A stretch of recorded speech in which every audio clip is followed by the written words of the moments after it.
Colors of Politics, NRI, on RI Free Radio. Just as the rainbow has many colors, there are multiple opinions and views of the way our state government should be run.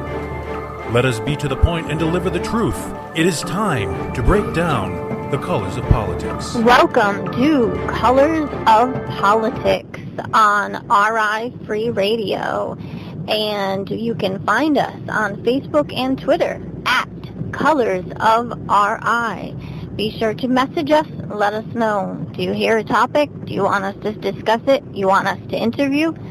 Let us know. Give us a shout. So thanks for joining us this evening in Wow, Rhode Island. All right, so lots of things have gone on. For instance, District 15 with Speaker of the House Mattiello and his challenger Frias, and approximately 65 votes apart. And now the newest thing is there's about 208 ballots that miraculously were put in the wrong labeled bin or in Cranston and didn't make it to the Board of Canvassers or something along those lines, and just seems quite, that whole race seeming too close to call and yet too fishy to not question the ethics within it. Based on the way Mattiello has run a lot of things in the State House, I personally would love to see him lose his seat and Frias get in. However, I would like to also see maybe every 4 years the Speaker of the House is up for re-election as far as within the peers, and that even if the person still gets in from their district, that they are not guaranteed to stay Speaker of the House, and that an election can go within the General Assembly, and that we can get a new Speaker of the House. To me, that just seems like maybe a better process versus being stuck with someone that lots of people don't like. And if the town that the Speaker represents keeps them in office, then they continue to be the Speaker. So it just seems maybe another tactic should be something like that. And so maybe that's something a legislator could bring up to change. I'm not sure off the top of my head if that's a constitutional, Rhode Island Constitution change, or if that would just be a regulation change that could be done just simply within the General Assembly. Would be an interesting discussion, though.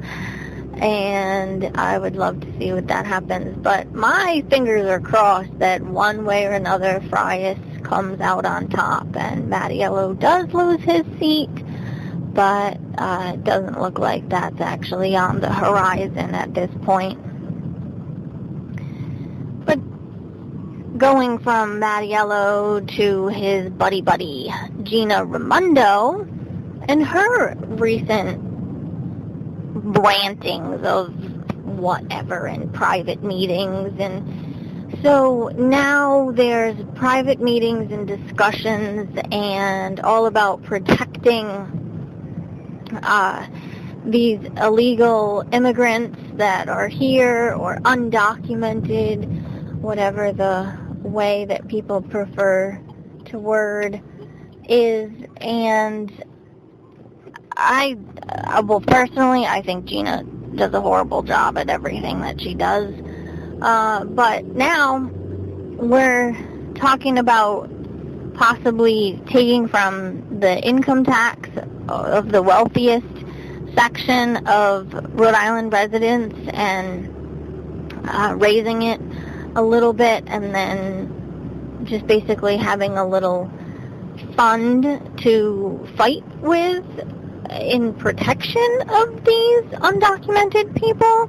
And then she likes to use the words racist and bigotry, and she's trying to use words that are divisive and rile people up, when the bottom line is the people are here undocumented, and all they have to do is go through the process. And if they wouldn't pass the process, and they can't get either a temporary visa or a citizenship, then why should we be trying to protect them to be here?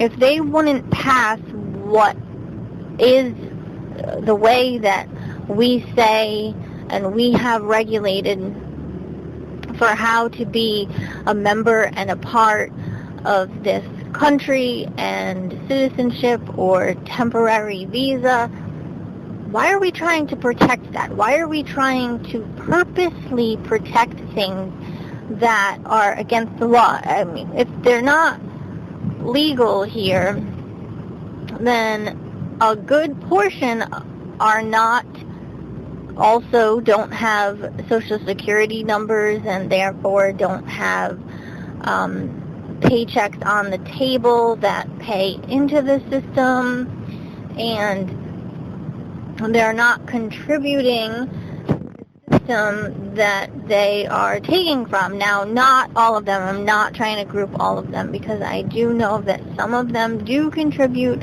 Some of them are great community members. Some of them are terrific people that we want to keep around. So why are we not encouraging them to follow the process, whether that's a temporary visa to stay here for a couple more years, whatever their plan is, or if they want to be here permanently to have citizenship? What is this deal with purposely trying to say, oh yes, we know that you have not followed the law, you have not filled out the paperwork, you have not done what you're supposed to, but we are going to coddle you and we are going to surround you with this protection using the tax dollars of the people that are here. And we are going to harshly regulate the people that are citizens with unbelievable amounts of rules and regulations, and keeping the state of Rhode Island at 50th for business. And I mean, we're between 45th and 50th for just about everything. But yes, we should put so much effort into these undocumented immigrants. I mean, come on now. I am not judging them as people. They might be wonderful people. The majority of them probably are. But that doesn't mean that we should be abetting in them not following the rules and regulations of our country, regardless of Donald Trump, regardless of whatever his rules and regulations are. We shouldn't be trying to do this. I mean, this thing with getting illegal driver's licenses. What? Why should they be allowed to have records within our DMV and do everything that a citizen can do? I'm sorry, but I might need to learn more about the system. But I understand it is a little bit cumbersome. Maybe the system itself could use a little bit of tweaking onto how you get your paperwork. But regardless, there is thousands of people out there that have temporary visas or got their citizenship, and you can do it. So I do not see why we need a couple thousand people in Rhode Island alone that are not here legally and say, oh yeah, you can have a driver's license. No, you can't. Go fill out your paperwork. Go do what you need to do. And more importantly is now they're trying, it's a push across the nation. It's been talked about, and there's one or two states that are already doing it, that as soon as you have a government-issued ID in the motor vehicle's computer, that you are automatically registered to vote. So if that's the case, not to mention you can register to vote already in Rhode Island just by getting photo ID. They're asked automatically, and the AAA offices that do it as satellite for DMV services also ask and offer in regards to the voting registration. So what are we doing there? Are we already registering people to vote that aren't legal? Are we vetting these things? Are we making sure that these voter registrations are proper? I mean, there's a lot involved with all of this. So then we are letting people vote and decide on things within our country that are not actually citizens of our country. And there's some voting things that maybe on a town level, maybe since they're living there, that town would want to make a decision as to whether or not they have a right to vote on what happens in that town because they're living in that town. Maybe that's kind of more on a town-by-town basis, but on a statewide level and on a nationwide level, I'm sorry, you should have to have filled out the paperwork in order to get your official IDs and to be able to register to vote and everything else. It's just ridiculous. The mayor of Providence and Gina Raimondo and all of this basically preempted nonsense regarding Donald Trump and, oh, he's going to do this and he's going to do that and he's going to do this. And push comes to shove, Hillary did some really shitty, crappy things. And what did she, I think she won by approximately 200 or maybe 300,000 in the popular vote over Trump. Sorry, but in percentage of the population, that's not a lot. So basically, it was a 50-50 split, and Trump got the Electoral College. So if Hillary got in, there would be just as many people pissed off and freaked out. We were so close to brink of war with Hillary and the things she was saying on the campaign trail in regards to Russia. There was no good choice either way, and I think this overabundance of oh shit reaction to Donald Trump before he's even actually done anything besides be a mouth off and say unbelievably ridiculous and out of line arrogant comments verbally, by policy or by actions, he has yet to fully do something that I have seen, and feel free to tweet or Facebook me if I am incorrect, colors of our eye, and let me know. But in all actuality, Hillary is the one that has done the crappy things. She has proven that she thinks she's above the law, that she didn't even have remorse for things that she did do wrong. And again, this is my opinion, but honestly, I can see both sides of this coin. They're both horribly crappy choices. Horribly crappy choices. And I'm blown away by the reactions of the public, especially in Rhode Island with the leadership and the Democrat leadership. So Trump is the president.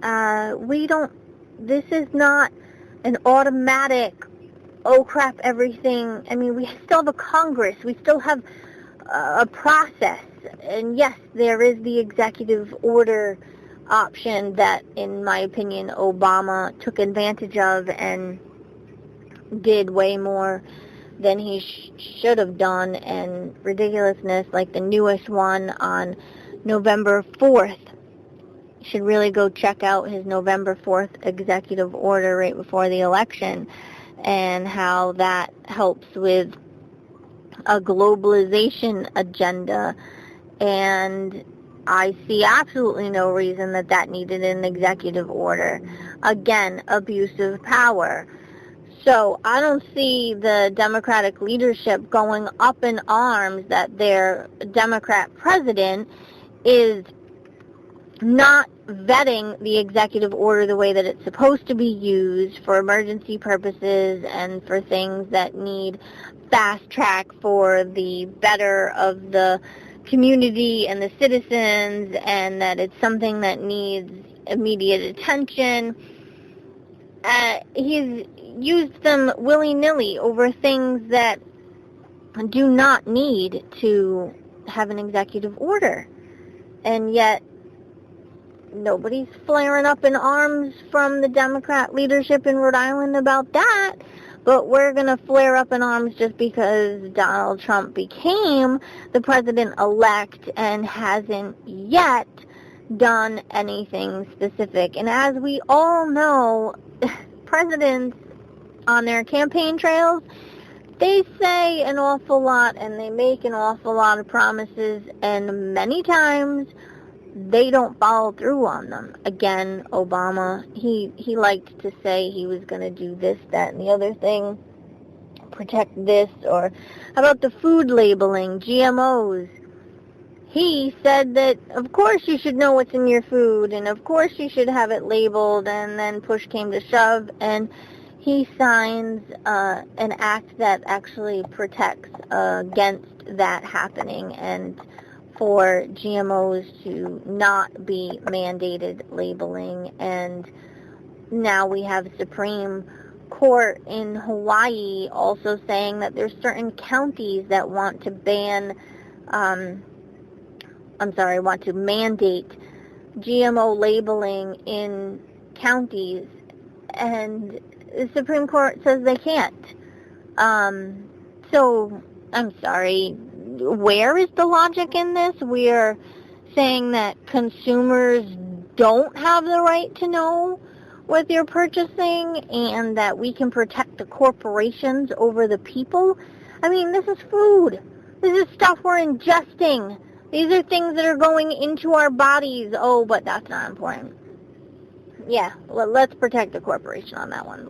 Let's make sure the corporation gets what they need so they can line the pockets of the lobbyists, and we can line the pockets of the campaign accounts, and we can keep let's just keep corporations in the mainstream. That's always the way that it should work, right? Like, oh, goodness gracious, people.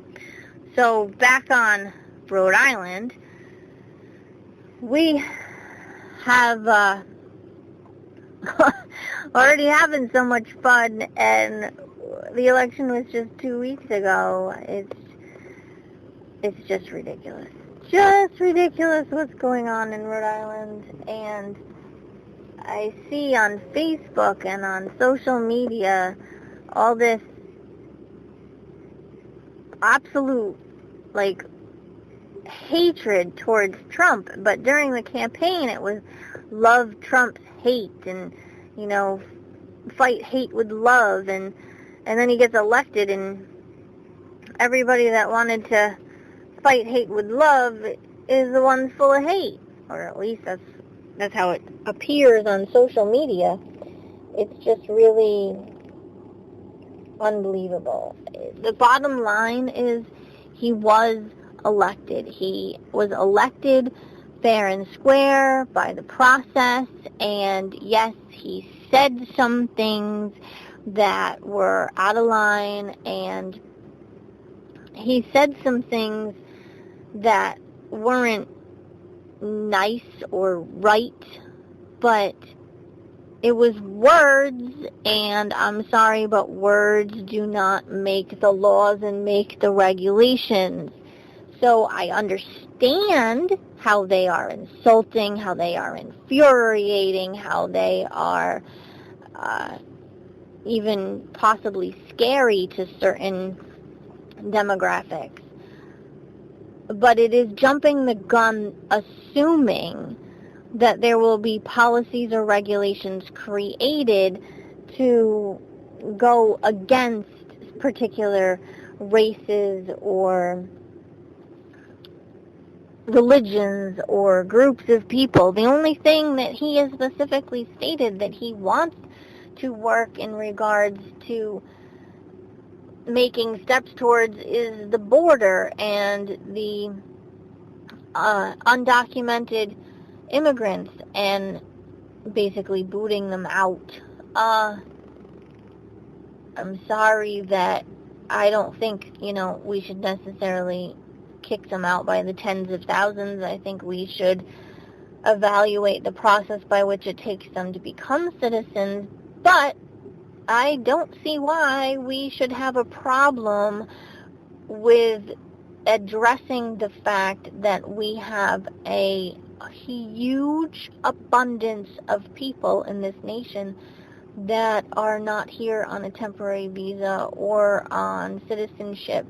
And if any U.S. citizen goes to try to leave to go to another country, there is strict processes and you have to follow their rules and everything else. So it's not a bad thing for the United States to also be strict in their rules and to enforce those rules, because right now we do have rules, but they're not being enforced.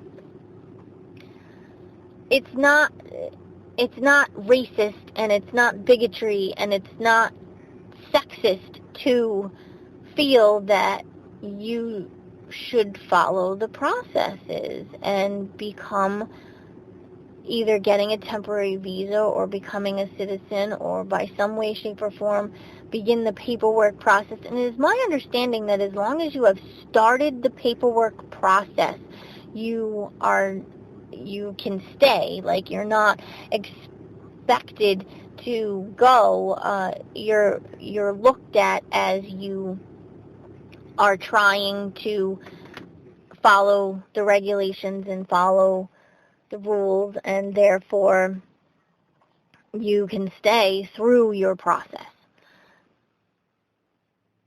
So, wow. Just wow is what I've got to say with all of the stuff that is going on in Rhode Island, and in the social media realm, and these rallies against Trump. And it's your free speech. It's your right.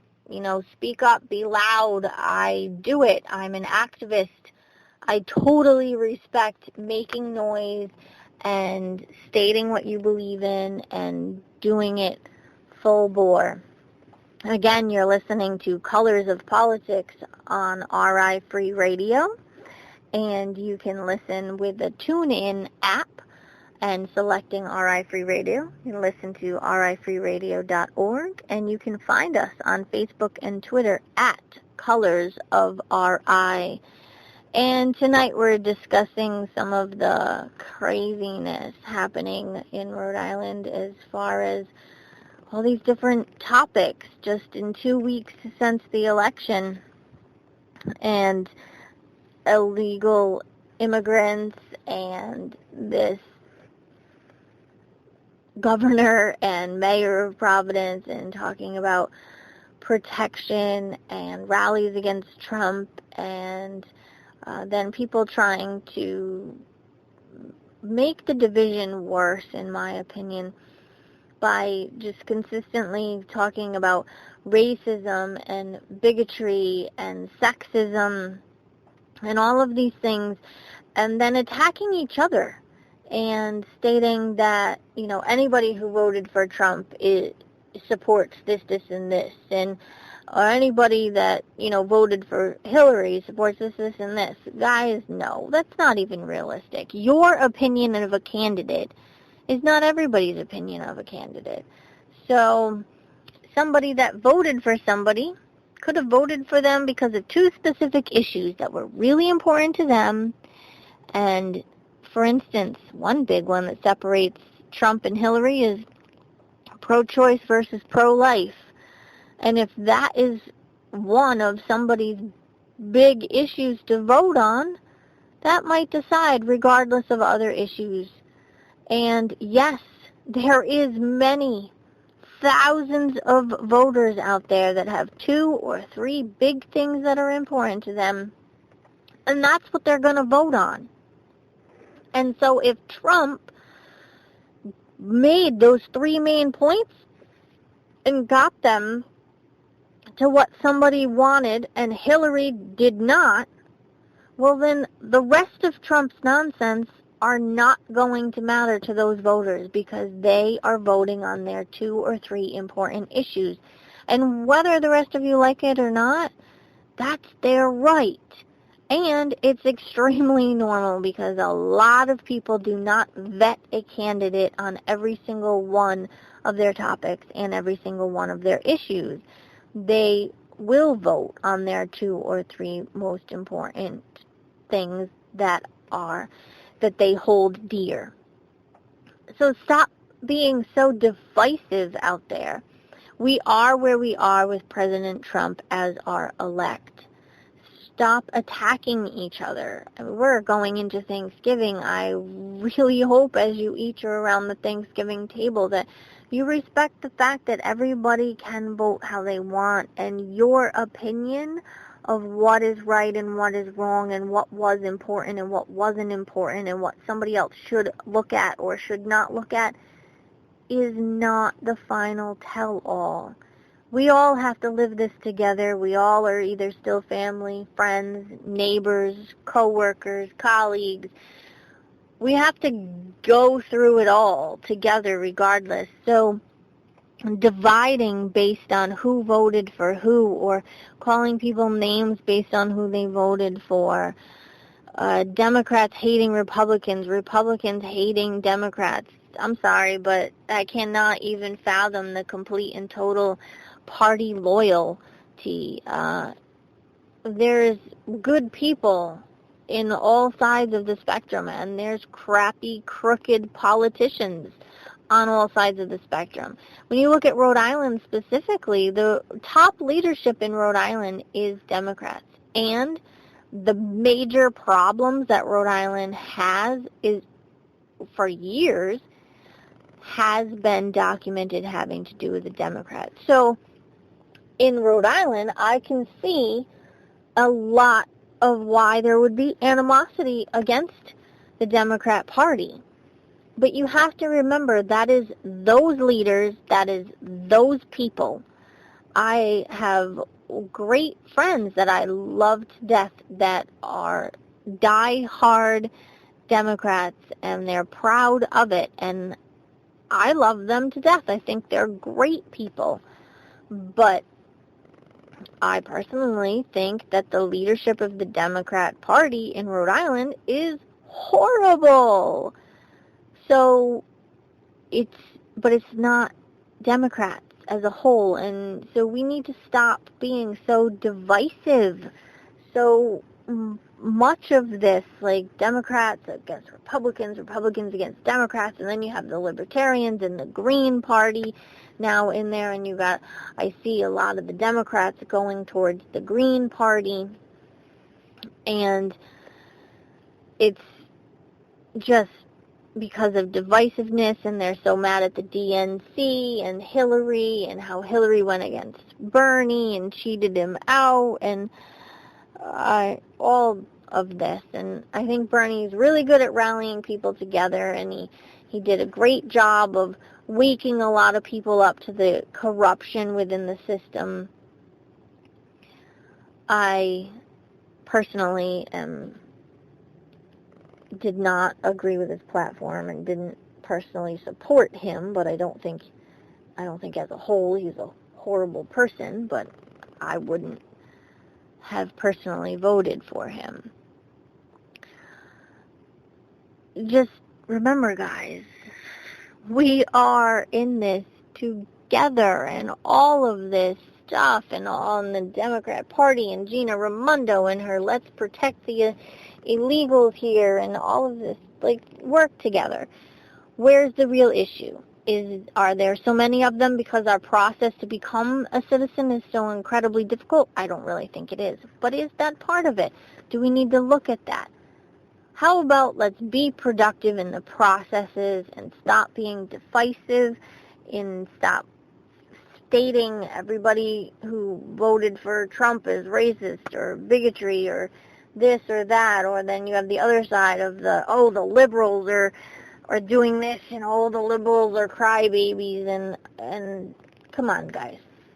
It's Thanksgiving week, and let's bring it together, be thankful for what we have and each other, You're listening to Colors of Politics in RI on RI Free Radio, rifreeradio.org, TuneIn app, and Facebook and Twitter at Colors of RI.